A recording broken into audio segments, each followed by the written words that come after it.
Magandang araw po sa inyo lahat. Ako po si Banat Bayat. Eto na nga, pag-usapan na po natin tong napakainit. Nako. Napakainit, abot hanggang singit. Grabe ho.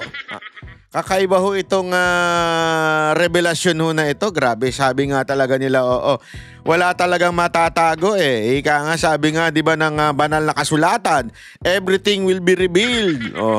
Naku po, ito na nga po mga kababayan. Grabe ho si Risa Hontiveros. Pero bago natin i-play at talagang himayin yung mga nangyari at mga sinabi ni Rene, ipaktingnan po muna natin itong news. Pero tataka ako doon sa iba hindi nila binabalita. Mukhang meron ng kinikilingan, pinoprotektahan. Sa bagay, kung ang may-ari nga naman ng istasyon mo, may pagmamay-ari ng mga minahan, naturalmente, hindi mo nga naman baka ma-delicate yung mga negosyo mo. Buti pa itong GMA na balita na po. Pakinggan natin tong balita na to ha. Ay, naku po, patay kang bata ka talaga. Ito. Pasok. Binawi ng isang nagpakilalang alias Rene Nako! ang mga aligasyon laban kay Pastor Apollo Kibuloy at pagdawit sa magamang Rodrigo at Sara Nako! Duterte. Patay tayo Binayaran dyan. lang umano siya ng Nako! 1 Binayaran! milyong piso. Isang Ni milyon! Senadora Risa Hontiveros. Shit!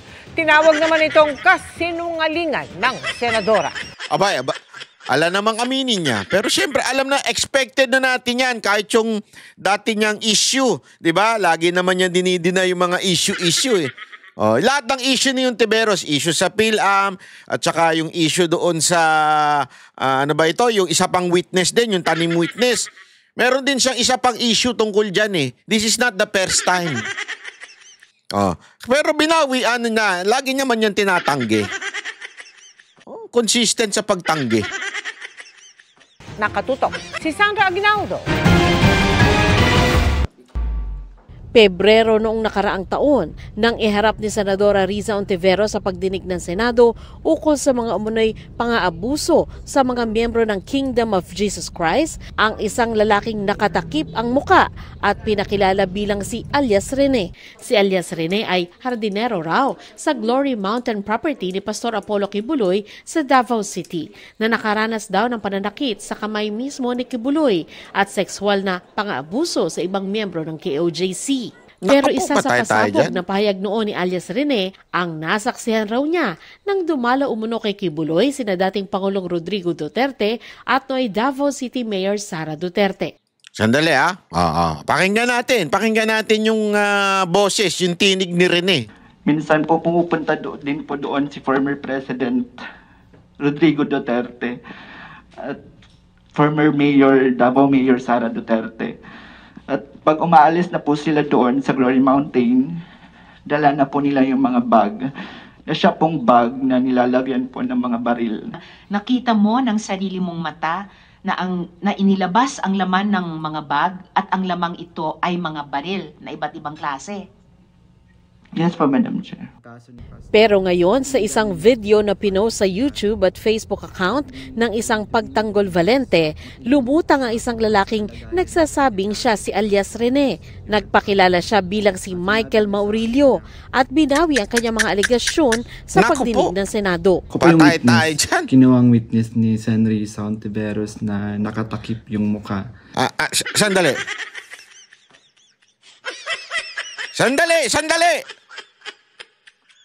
Doon pa lang sa tinig. Doon pa lang sa boses. Magkaboses ba? Pagpareho ba ng intonation? Pronunciation? Hindi, kasi doon pala malalaman mo na kung siya yung talagang tao eh. Pakinggan natin uli. Nakaranas daw ng pananakit sa kamay mismo ni Kibuloy at sexual na pang-aabuso sa ibang miyembro ng KOJC. Pero isa sa pasabog na pahayag noon ni alias Rene, ang nasaksihan raw niya nang dumalo umuno kay Kibuloy sina dating Pangulong Rodrigo Duterte at noy Davao City Mayor Sara Duterte. Minsan po pumupunta din po doon si former President Rodrigo Duterte at former Mayor, Davao Mayor Sara Duterte. At pag umaalis na po sila doon sa Glory Mountain, dala na po nila yung mga bag. na siya pong bag na nilalagyan po ng mga baril. Nakita mo ng sarili mong mata na inilabas ang laman ng mga bag at ang lamang ito ay mga baril na iba't ibang klase. Yes po, Madam Chair.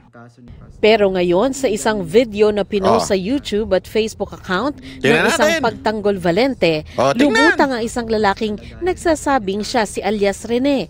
Nagpakilala siya bilang si Michael Maurilio at binawi ang kanyang mga alegasyon sa pagdinig ng Senado. Ako po yung witness, kinuwang witness ni Senator Sauntiveros na nakatakip yung muka. Pero ngayon, hindi na sapagkat nagsasabi na ako ng totoo. Handa ako po, patay tayo dyan. At makasama ko doon na Di ba? Doon pa lang, alam mo na talagang siya yung tao na yun. Di ba? Siya talaga yung taong nagsalita doon sa Senate. Di ba? Di ba? Sa Senado ay ginawa lamang. Hindi, alam mo, ako hindi ko hinuhusgahan itong tao na ito. Kasi dami nagsasabi, naku po, mahirap yung gayaan. Mahirap yung ganitong witness kasi nagpabayad. Ayun na nga, 'di ba? Maraming dahilan Maaring nung panahon na 'yon, gipit siya, 'di ba? Maaring nung panahon na 'yon, talagang kailangan niya ng pera o na-tempt siya. Lahat naman tayo sometimes nagfo-fall nagkakamali, 'di ba?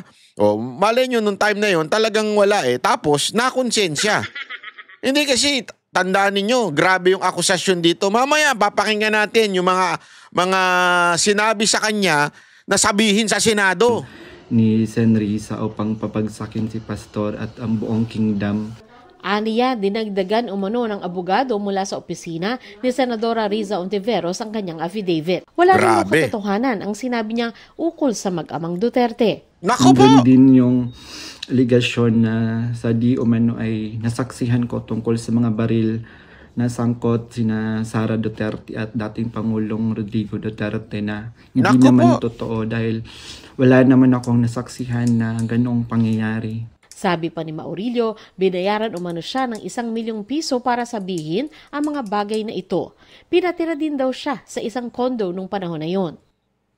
Ang mga sinabi ngayon ng nagpakilalang si alias Rene, tinawag ni Ontiveros na kasinungalingan. Lahat daw ng witness na iniharap sa Senate hearing tungkol kay Kibuloy ay malaya at voluntaryong nagbigay ng kanilang testimonya at mga ebidensya. Lahat daw ay may paper trail at pinatunayan pati ng ilang ahensya at opisyal. Handa raw silang ilabas may paper trail Sige. Ang iba't ibang screenshot at video sa tamang panahon.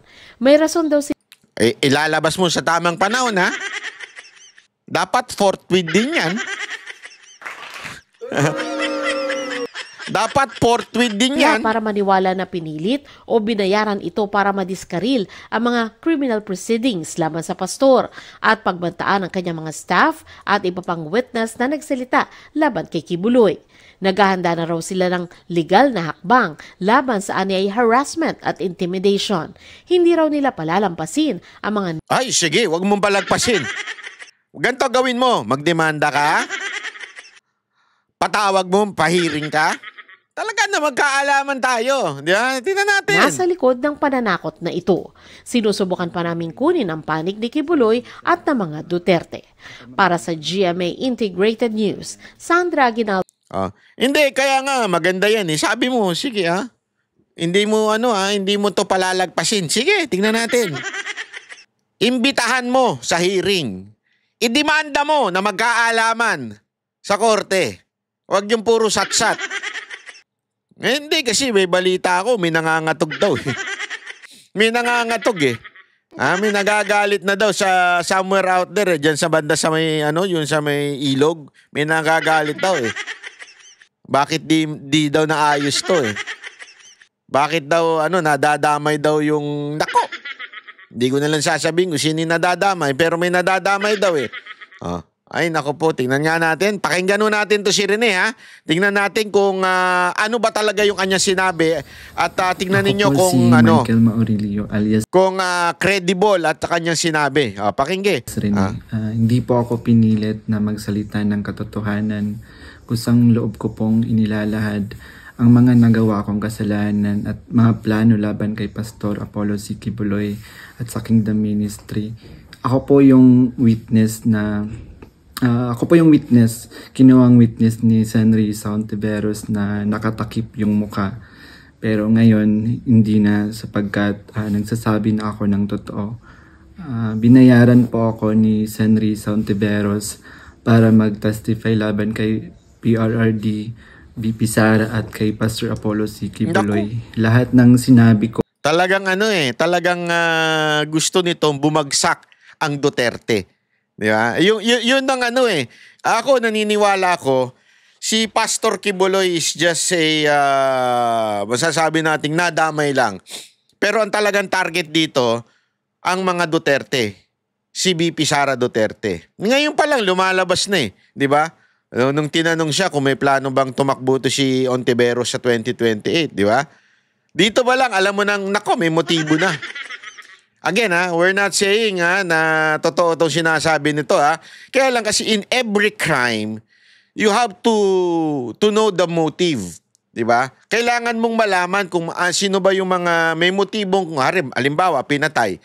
Sino ba yung may mga motibong pumatay dyan? Kaya nga, di ba, unang tinitignan dyan yung mga kapamilya, maaari yun, di ba? O di kaya kasama sa bahay.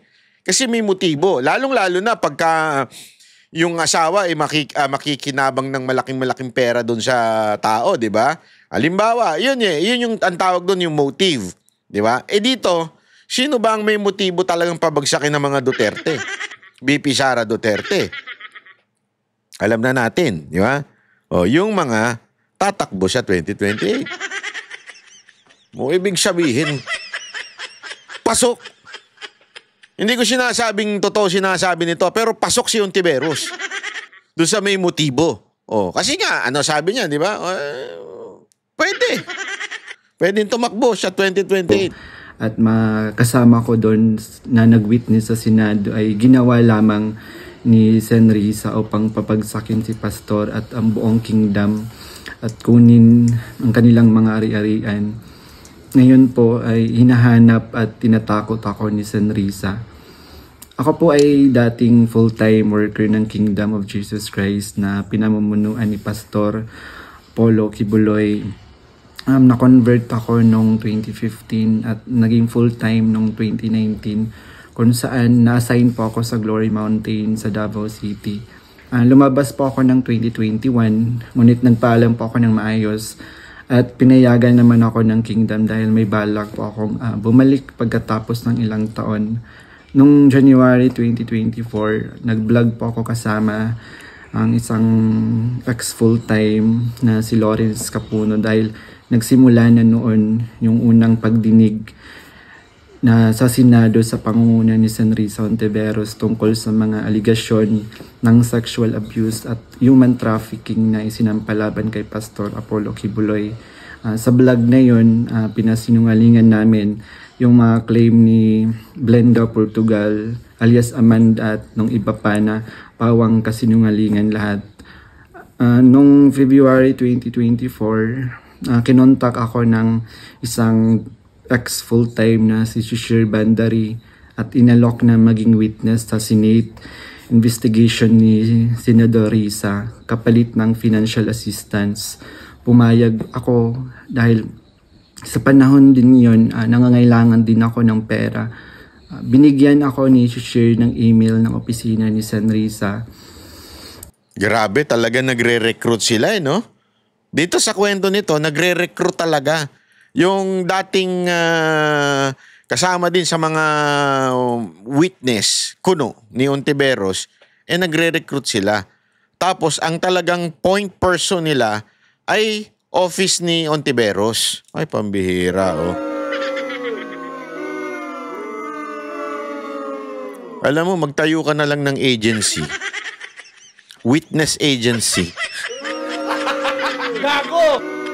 Kasi yung mga witness, hindi, baka kala nyo nagbibiro ako. Papakita ko sa inyo. Ayan, dati, naakusahan na rin si Ontiveros. Di ba? Pero syempre, di-deny niya yan. Na binribe yung witness. Naku po, grabe.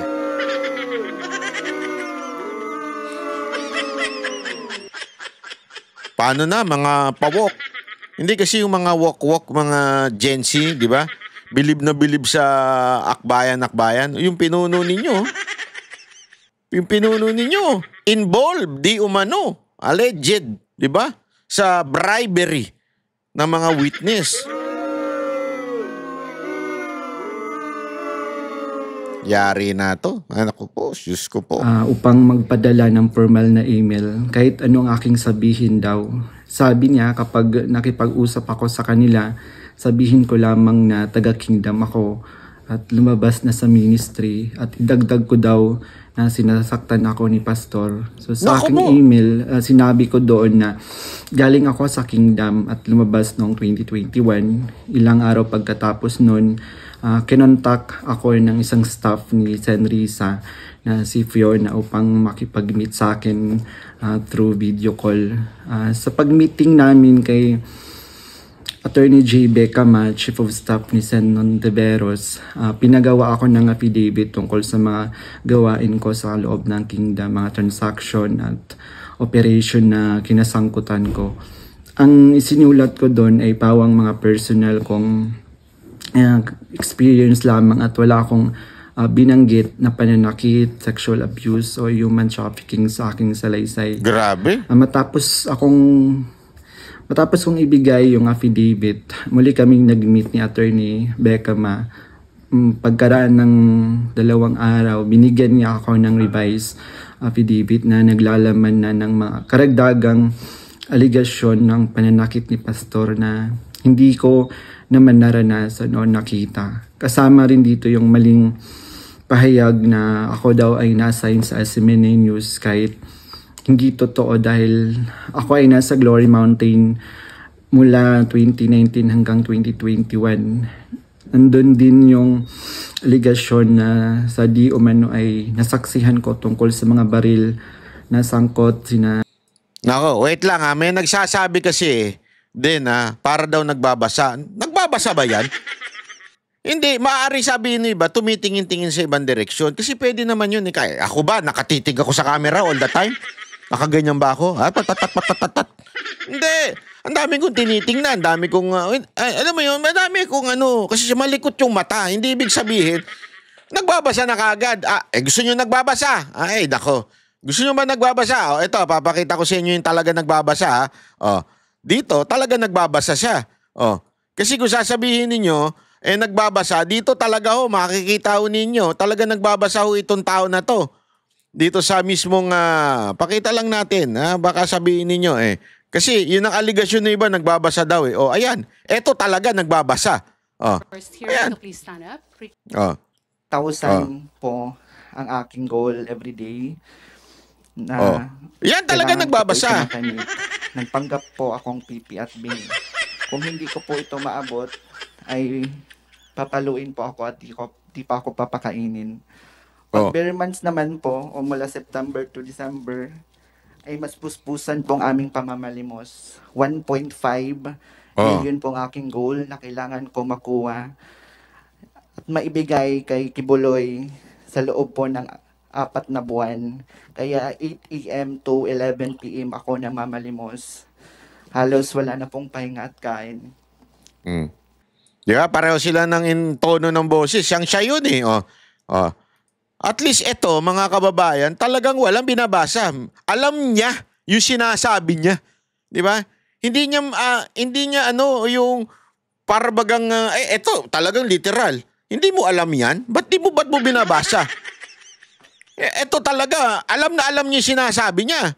Sara Duterte. Kasi nga, pag nagsasabi ka ng totoo, ay ba, ka talaga, spontaneous ka, ika nga. Ito, tuloy natin. Naman naranasan o nakita. Kasama rin dito yung maling pahayag na ako daw ay na-assign sa SMNA News kahit hindi totoo dahil ako ay nasa Glory Mountain mula 2019 hanggang 2021. Nandun din yung aligasyon na sa di umano ay nasaksihan ko tungkol sa mga baril na sangkot sina Sara Duterte at dating Pangulong Rodrigo Duterte na grabe, hindi naman totoo dahil wala naman akong nasaksihan na ganoong pangyayari. Pinilit din akong idagdag yung pangalan ni na Senador Bongo at Senador Bato de la Rosa sa affidavit kapalit ng mas malaking halaga ng pera. Naku po! Bawat banggit, malaking halaga. Hindi kasi yung una, 500 lang eh. Para kay Kibuloy yun. 500 naman, pag idadamay si VP Sara Duterte tsaka si Pangulong Duterte. Tapos eto, dadagdagan na naman daw pagkasama si Bato tsaka si Bongo. Naku po. Bongo tsaka Bato, galaw-galaw. Kailangan natin na imbestigahan ito sa Senado. Huwag kayong papayag na dinadamay kay mantakin mo. Sa bagay, si Judas nga eh. Katabi pa ni Kristo, di ba? Meron nga daw kwento-kwento na talagang close pa nga daw si Judas sa ating Panginoong Hesus eh. Kayo, Senator Bato tsaka Senator Bongo, kasamahan ninyo si Ontiveros, gusto daw kayo idamay, di umano? Anak ng tutsang kalabaw, oo. Anak ka ng tutsang Pero kalabaw. Pero hindi ko na sila isinama kasi baka umattend sila sa hearing at magtanong at makorner ako. Kita nyo? Ang linaw ng explanation niya eh. Hindi na sinama sa hearing kasi delicates. Mamaya tanungin siya eh. Mga senador to, at hindi niya kayang sagutin. Yeah? Hindi niya kayang sagutin dahil nagsisinungaling siya. Ay, antayin ninyo. Subukan natin. Hahanap tayo ng paraan para ma-interview natin ito. At ma-interview ng mga, alam mo yun, let the people decide. Diba? Let the people decide if this person is saying the truth or not. Interview. Kailangan magkaroon ng open interview dito. Yan ang maganda at malalaman natin kung talagang totoo. Pag-appear ko sa Senate ay may reward na 500,000 na ibinigay nila sa akin at dagdag na 500,000 nang isinama ko si Sara Duterte at si dating Pangulong Duterte. Grabe, no? 1 million po lahat ang binigay sa akin. Isang linggo before ang Ako, bigyan nyo ako. Kailangan ko 2.5. Idadamay ko si Ontiveros. Bago! Dadamay ko si Ontiveros, idadamay ko sino ba? Easy. Si Speaker. Sino pa gusto niyong idamay ko? Taknan tutsa, oo. Talay. Hearing noong February 19, 2024, pinatira ako sa isang kondo kung saan ako ay biniriefing at tinuruan tungkol sa mga may briefing bang nagaganap? Dapat na isasagot ko sa tanong ni Senador Risa. So sa araw ng hearing, umiyak ako dahil sa konsensya habang binabasa ko yung script na alam ko naman na hindi totoo at hindi ginawa ni Pastoro ng Kingdom. Pagkatapos ng hearing, tinago ako ni Sen Risa sa kanyang kondo sa Manila at inutusan na maghanap pa ng ibang pwedeng maging witness kapalit ng pera dahil may mga susunod pang hearing. Sa buong taon ng 2024, nanirahan ako sa kondo ni Sen Risa at nung January 2025, lumipat ako pansamantala sa isang safe house kung saan nakasama ko doon sina Mutabato at iba pang mga biktima ng extrajudicial killings. So sa bawat research o information na aking naibibigay sa Senado, nakakatanggap ako ng rewards na 12,000 na ibinibigay ni Sen Risa sa pamamagitan ng kanyang staff na si Sir Ryan. So sa kabilang sa mga na-research ko, nagawa kong research, yung inimbentong Angel of Death daw ng Kingdom na inimbento ni alias Jackson, si Edward Masayon. Grabe, pati yung Angel of Death, pinaimbento talaga sa kanya. Ang lupit mo, Risa. Ang lupit mo kung ito ay totoo. Pwede ka nang maging director ng teleserye. Pumasok ka doon sa, mayroon pa bang probinsyano ngayon? Gumawa ka ng ng sarili mong teleserye. Diba? Oh. Risa Ontiveros, bayani ng kabataan. Yung pa ganun-ganun. Di ba? O kaya Risa Ontiveros, ang babaeng walang pahinga. Gago!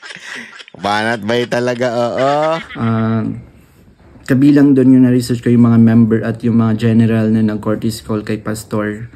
Nung August 29, 2024, nag-dinner meeting kami nila Blenda Portugal alias Amanda.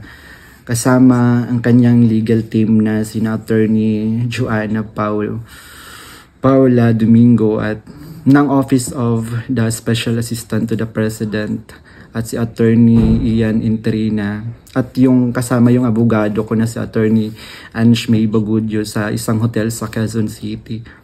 Pinagplano nila kung paano idiin ang kaso ni Pastor at ininggan niyo akong mag-file ng kaso. Sabi ni Attorney Domingo na mas maganda mag-focus kami sa human trafficking dahil mahina ang kaso sa sexual abuse. Sabi pa ni Attorney Domingo talagang tinuruan no? Nasa isama human trafficking eh. Hindi ako kaya nga hindi kayo magtataka. Kay Harry Roque, sinama yung human trafficking din. Di ba? Kasi nga, non-bailable. Di ba? Hindi naman pwedeng rape. Wag ganun banat bay. Hindi. Sinasabi ko lang. Utak ko talaga nakakainis. Yung bibig ko. Hindi, kaya nga mga kababayan, eto, napakalinaw po nito na talagang planado nila. Kasi nakikita nila, mahina daw yung kaso ng rape. Sabihin, malabo mapatunayan yan.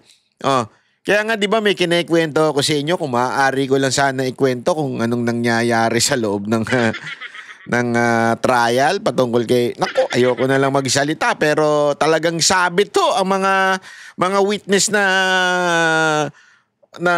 nagwi-witness against Pastor Kibuloy regarding dun sa rape. Kaya itong human trafficking. Kasi tandaan ninyo ano ba yung human trafficking na sinasabi nila? Okay? Yung human trafficking, yung nagbebenta yung mga worker, yung mga ganyan mga dinadala yung mga worker para magtrabaho sa ibang bansa.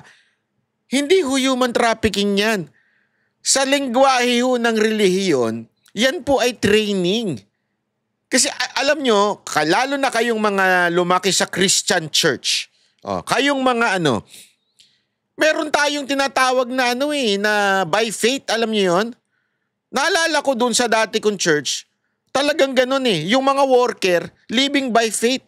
Even the pastors are living by faith. Ano ibig sabihin nun? Walang sahod. Walang sahod. Zero. They're preaching. They're going around the world. They're minister. Pag sinabi mo ministro ka, hindi lang yung nagsasalita ka Kasi may wrong concept kagad yung iba Pag pastor ka, nagsasalita ka lang. Minister, magsasalita ka lang. Hindi. Sa Christian church, pag minister ka o pastor ka, para kang ikaw yung tatay ng community. Lahat gagawin mo. Magtatrabaho ka, tutulungan mo. Yan ang ganyan hindi ko iba kasi yung pasensya, hindi ko po kabisado yung sa iba. Pero kasi yung sa iba, 'di ba, yung mga pare, hindi naman po sila nagtatrabaho. Talagang mas lang sila, 'di ba? Kung meron man, unti-unti lang. Hindi katulad ng sa Christian church, lalo na sa kanila, yung mga ministro nila, driver pa nga minsan Walang biro. Pag kami nagpupunta kailan ba yun? Nagpunta kami huli noon sa Hong Kong. Pagtataka ka yung driver. Siyempre, sila Boss Dada. Yung mga bunganga niya mga yan, talagang Tas biglang malalaman namin yung pala yung ministro nila, yung head ng church nila doon. Pastor yun So, anong ibig ko sabihin? Yung human trafficking kasi, madali nilang idikit kay pastor. Tignan mo na yung mga worker mo, pinagtatrabaho mo, forced labor yan, walang sahod yan, ganito. Sandali, prinsipyo ng yun ng church Hindi lang naman po sila gumagawa nun Sabi ko nga sa inyo, ang tagal ko naging worker sa isang church, wala ho sahod. Ang tagal kong hinandle ang worship team, wala rin ho sahod. As in, araw halos nagte-training kami ng mga musikero, Tapos yung mga ano namin, ako nagse-setup, ako na rin ng sound engineer, ako nagbubuhat. Ano yun? Yun po ay living by faith. Wala hong sahod yun. Ano yun? Forced labor din yun? Human trafficking din yun kasi dinadala kami sa ibang bansa. Hindi yun. Kagustuhan kuho yun. Yun ang sinasabi. Kaya lang, bakit dinidikit dyan? Kasi pag titingnan mo sa mundo sa mata ng mundo, ay, bakit sila pinagtatrabaho? Bakit sila pinagbebenta? Bakit sila ganito? Ano yan? Forced labor yan. Human trafficking yan. Tingnan mo, dinadala nila yung mga church member nila sa ibang bansa para magtrabaho. Ginagawa nilang alila. Hindi nila alam, part of the training yun. Kasama ho yun. At wala namang puwersahan eh. Hindi naman nila, papatayin nila kung yan ang pinalalabas nila ngayon. Kaya nga may angel of death eh. Di ba? Walang ganun. Yun ang sinasabi natin dito. Kaya yun yung ikinaso kasi yun yung pwedeng malapit eh. Malapit doon sa pag tiningnan mo itsura. Oo nga no. Inaapi, alam ko yan, nagbebenta sila ng ganito. Oh. Hindi nila alam, gusto ng mga worker yun. Kasi nga they wanna be trained. Sabi nga nila para kasi yung alam mo, marami na po tayo nakakausap sa nila. Talagang part ng training nila yung magpaka-humble. Part yung training nila na humarap sa lahat ng tao as part of their ministry. Kasi nga, yun eh. That's the way they shared their gospel. Part yun. By doing their jobs na ganun. Diba? So, who are we to question that? Yun lang ang dito. At ang matindi nga ho dito, yung kaso na yun, hindi talaga ang target si Pastor Kibuloy. Ang kasalanan lang ni Pastor Kibuloy talaga, sa parte na to, alam nyo kung ano? Kasi best friend sila ni PRRD. So, para bumagsak si PRRD at si BP Sara Duterte, yung best friend. Yun ang dalihin natin. Di ba? Idikit natin yan. Idikit natin ng idikit. Eto, marami tayong masisilip dito. Kasi nga, kakaiba yung ginagawa nila. Di ba? Yun ang dyan. Kaya talagang collateral po ito si Pastor Kibuloy. Pero ang talagang target dyan, sila BP Sara Duterte. Bakit nga? May balak tumakbo eh. Domingo na matalik siya na kaibigan ni Attorney Pearl Angelica Canada na dating abogado ng Kingdom at dating namuno sa Jose Maria College.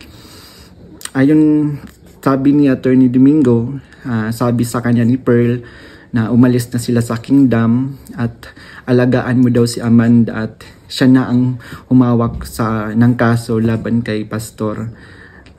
Kasamang kanyang kapatid na si Attorney Lady Jade Canada at si Shishir Bandari sa US na nabanggit ko na kumontak sa akin upang siraan si Pastor. Dagdag pa ni Attorney Domingo na gumagamit sila ng private jet mula kay Secretary Antonio Lagdameo papuntang Davao para sa kaso ni alias Amanda dahil sabi ni Attorney Domingo ito ay para sa seguridad nila sapagkat may natatanggap daw silang security threat. Noong mga panahong iyon, nagkaroon din kami ng pag-uusap ni alias Amanda, si Brenda Portugal, kung saan tinanong ko siya tungkol sa kalagayan ng kanyang kaso sa sexual abuse at human trafficking. Sinabi niya sa akin na mahina daw talaga yung kaso sa sexual abuse sa Pasig at gusto na niyang sumuko. Kaya lang may mga nagsusulsul daw sa kanya na ituloy pa rin yung kaso. Nakiusap niya lang siya sa akin na tulungan ko siyang maging witness sa kanyang kaso sa human trafficking. At nanghingi pa siya ng ebidensya kung meron daw akong naipon or naitago ng mga patunay sa sexual abuse. So, ipiniliwanag ko sa kanya na wala akong ebidensya dahil hindi ako kasama sa mga pangyayaring iyon dahil nagsimula lamang ako bilang full-time noong 2019 at hindi rin ako biktima ni Pastor kaya wala akong maibibigay na ebidensya. Sinabi ni alias Amanda na mag-focus na lang ako sa human trafficking at maghanap ng mga ebidensya kung mayroon pa akong naitatagong impormasyon. Sinabi ko sa kanya na maghahanap ako, ngunit wala talaga akong ebidensya dahil hindi naman talaga totoo ang mga aligasyon. Sabi ni Attorney Domingo na hinahanapan daw nila ng butas upang makasuhan at madisbar si Attorney Israelito Torion upang mawala na daw ito dahil sabi niya magaling daw ito. So sa panahon ng KOG Sage sa Davao City noong August 24 hanggang September 8, 2024, everyday kami nagmi-meeting kasama yung mga staff ni Sen Risa, yung PNP, CIDG, nandun yung US Embassy, yung NBI, ang Department of Justice at yung mga tumiwalag sa kingdom mula sa Amerika na sina Ann Lagerder at Arlene Stone. Pinag-uusapan ang plano kung paano ma-extradite o ma-extraordinary rendition si Pastor sa US at paano pabagsakin ng kingdom. Ang pangunahing pinag-uusapan mga meeting ay ang plano sakaling mahuli si Pastor ay ang plano ay agad siyang extradite sa US at bawiin ang kaso na isinampa ni alias Amanda upang mapabilis ang extradition ni Pastor kapag siya ay nahuli. Subalit, hindi... Tama talaga yung sinasabi ni Pastor na talagang gusto siyang kunin ng Amerika no? Talagang agad-agad. Agad-agad daw dalhin doon. Ito natuloy dahil sa pag-aalala sa US na maaaring manalo si Donald Trump sa panahong iyon na nagdulot ng paghina ng kanilang connection sa gobyerno ng US. So dahil dito, nang mahuli si Pastor, wala na silang pagkakataon na ma-extradite siya. Kaya naman nag-utos si Sen Risa Ontiveros sa amin na labanan ang kaso dito sa Pilipinas laban kay Pastor at sa lahat ng mga administrator ng kingdom upang tuluyang pabagsakin ang kingdom. So tinatanong kami ng paulit-ulit kung may alam kami tungkol sa isang bunker daw nung panahon ng KOG Sage dahil kapag nahanap daw nila si Pastor, babahan ng pera at may bahagi kami doon. Grabe, no? Oh, ayan talagang kita niya yung nung panahon na kay OJC Siege, talagang pagka babaha daw ng pera talaga ang dahilan. Yung pagkalkal, lahat ng ginawa nila sa kay OJC, hindi lang yung hulihin si Pastor, talagang may pera ho silang ay grabe. No wonder, kaya pala Finris talaga. Diba? Risa Ontiveros, ang lakas mo Hindi. Ang lakas mo Hindi, ako nagtatanong lang gaano ka kalakas kay Tore? Ang sagwa, shit. Ang sagwa, shit. Ayokong imaginein. Ayokong imaginein. Ang bunker ang pangunahing hinahanap kaya't pinuntahan nila ang lahat ng mga posibleng lugar. Ngunit sa katotohanan, wala talagang bunker sa kingdom, lalo na sa central headquarters. Ang mga updates tungkol sa mga ito ay galing sa kasalukuyang PNP Chief General Nicolas Torre na siyang nangunguna sa bawat meeting namin at nagtatanong tungkol sa lokal. Ay, grabe!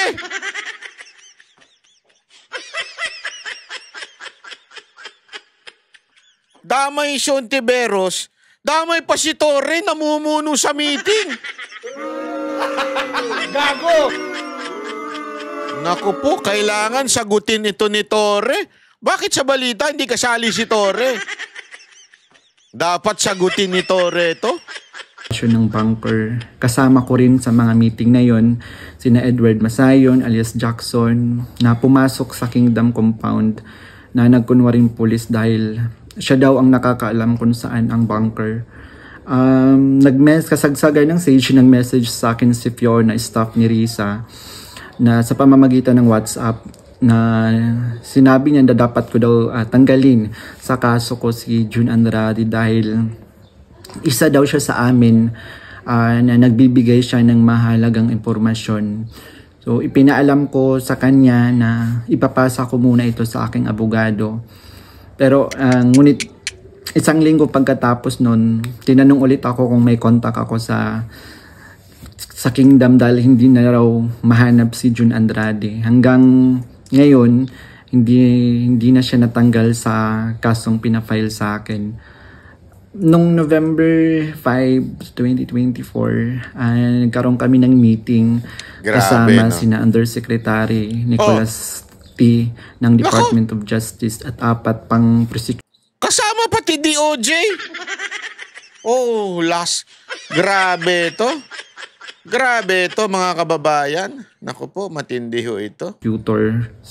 Ang naalala ko doon si Prosecutor Olivia Torrevillas, si alias Amanda, kanyang mga abogado, si Attorney Domingo at si Attorney Ian, 3 representative from NBI, 2 lawyer at 1 agent.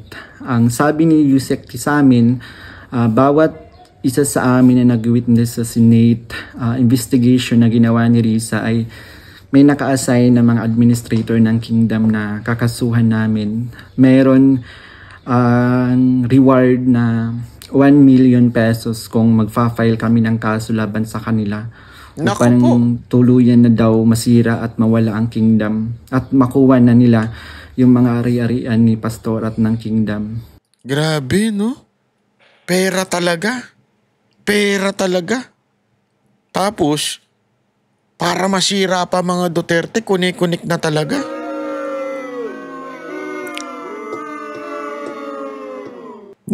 Tama talaga, love of money is the root of all evil talaga. Naku po. So sa akin, naka-assign yung 2 administrator na sina Eleanor Cardona at si Marlon Rosete. Pati na rin yung 2 key person ng SMNI na si Cristina San Pedro at si Hannah Jane Sancho. May 2 minister, si Carlo Catiil at si Rico Mandin, at coordinators na sina Grace Mandin at si Corazon Dupalag. At yung kay alias Jackson naman, yung naka-assign sa kanya, yung mga lalaking administrator, katulad nila Marlon Nacobo, nasalit si Sister Elizabeth Carion. And kay alias Jerome naman, naka-assign sa kanya yung mga administrator ng mga babae na sina Neneng Lizada at si Teresita Dandan. So sa iba't ibang araw na mga meeting namin, kasama ko yung mga dating full-time worker ng Kingdom na lumabas dahil sa mga nagawang kasalanan sa loob ng ministry. Doon sina Arlene Stone at Ann Lagerder na parehong sumasali through Zoom mula sa US na tinutulungan sila ng FBI. Si Regina Arevalo naman na siyang scriptwriter ng karamihan ng mga binabasa namin sa Senate hearing.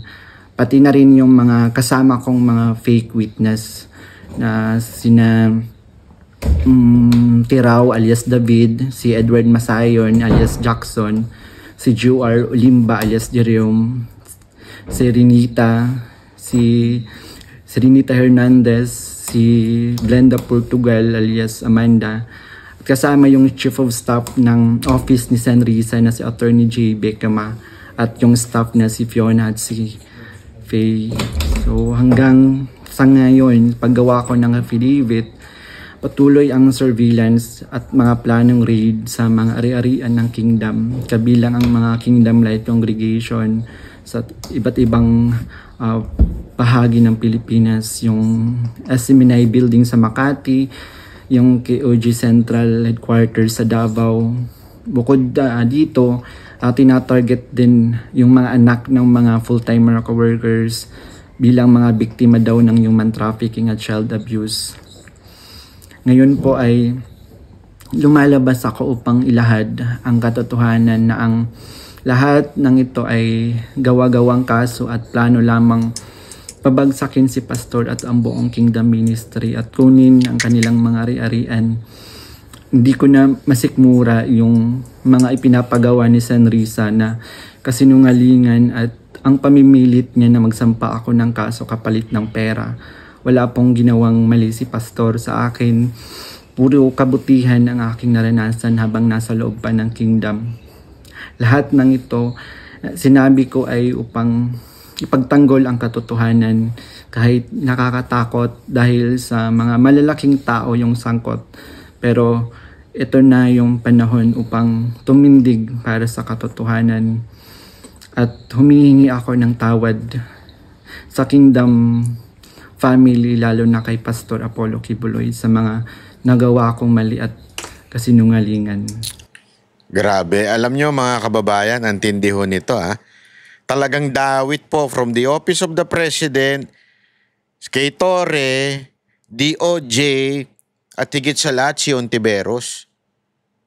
O, kaya nga para magkaalaman talaga. Eto, para lang magkaalaman. Una, maganda ma-interview ito ng mga media.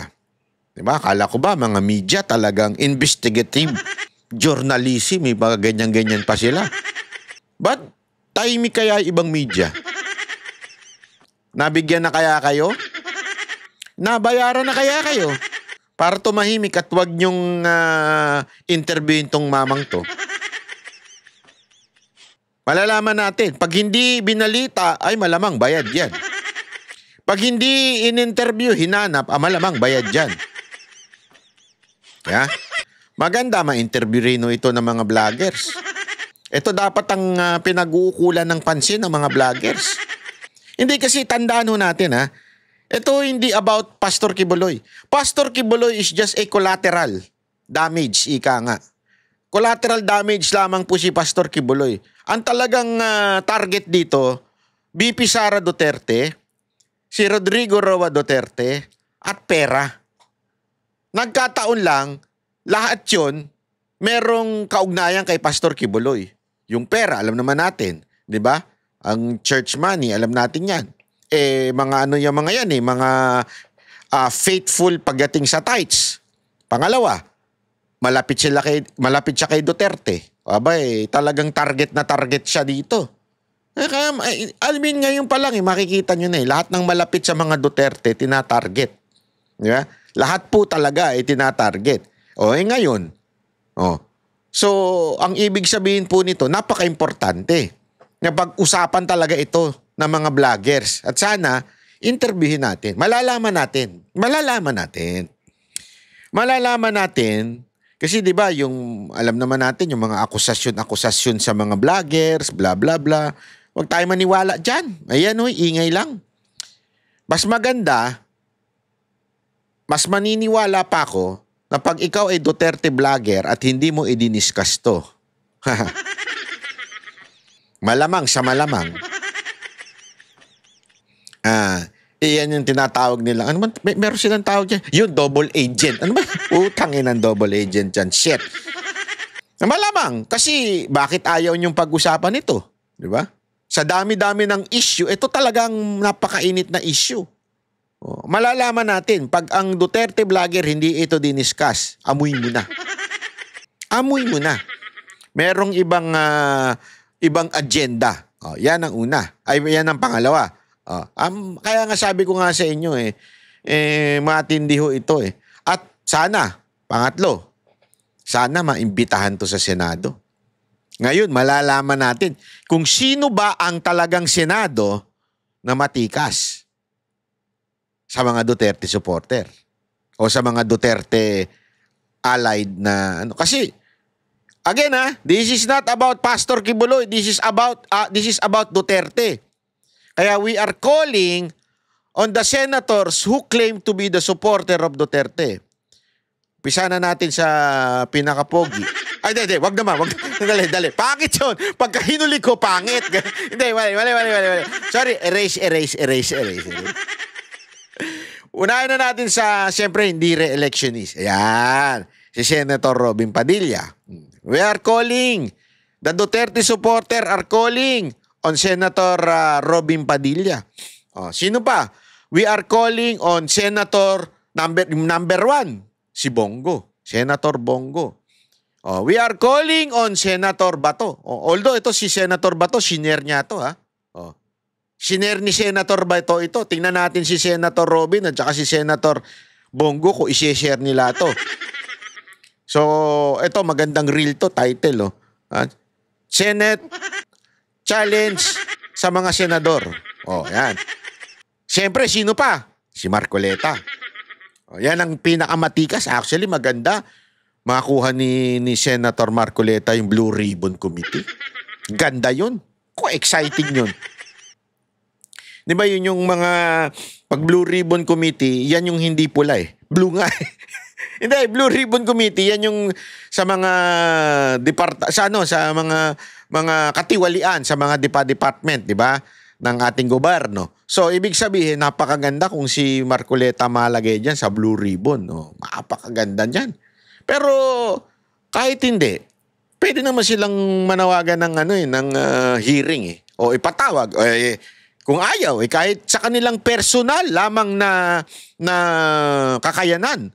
Yun nga lang, kasi alam ko, maintindihan ko naman minsan kasi talaga may dynamics ng Senate Mahirap talaga magpasok ng agenda dyan, hearing di ba? Lalo na kung hindi mo kaalyado yung Senate President, mahirap. Kaya nga, kahit man lang sa personal capacity lang nila bilang senador, malaking bagay. Kaya nga tingnan ninyo, di ba? Pinuna ni Ontiveros si Bato kasi si Bato nag-share na. Antayin natin yung mga iba kung mag-share din. Kasi kung itong timbangan kung talaga ba sila ay maka-PRRD at maka-BP Sara Duterte. Di ba? I-share man lang nila yan sa kanilang mga page. Ewan natin. We will see. Di ba?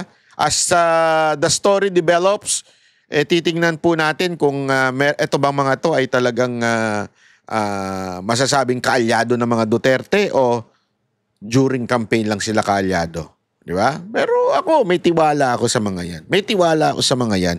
Dahil alam naman po natin kahit nga sa mga Duterte, napaka-importante niyan. Dapat i-ano nila to. Di ba? Dapat po i-share nila po ito. Sana lang yun lang. Kayo mga kababayan, anong komento nyo tungkol dito? Sa tingin nyo, nagsasabi ng totoo? Itong tao na to at si Ontiveros ay talagang demonyo? Tinatanong ko naman kayo, opinion nyo naman. Sa tingin ninyo, totoo ang sinasabi nito ng pagre-recant ng kanyang testimony dun sa Senate at talagang binayaran siya ni Ontiveros para siraan si Kibuloy, si PRRD at saka si Vice President Sara Duterte ng 1 milyon?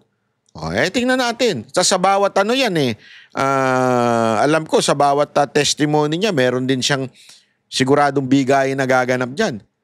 Tingnan natin. Kaya nga kayo, mahalaga ho ang inyong opinion. At sana ikalat ho natin itong dahil napakatindi. Mantahin mo. Halimbawa lang kung sakasakali lang na totoo. Kung sakasakali, let's assume that the accusation of Rene is true. Isipin nyo na lang, kunwari, totoo talaga yon. Tapos, ang magiging presidente natin, ganun? Gusto nyo yon? Gusto nyo yun? Presidente natin, gayaan? Nagbabayad ng witness para lang manira ng kapwa? Basta demonyo yan. Di ba? Kaya, importante magkaalaman ng katotohanan. Ano ba talaga ang totoo? Diba? Ano ba talaga ang totoo dito? Okay? So maraming salamat po. Kita-kits po ulit tayo. Yan ang Banateros, boses ng ordinaryong Pilipino. Banateros ay walang makaka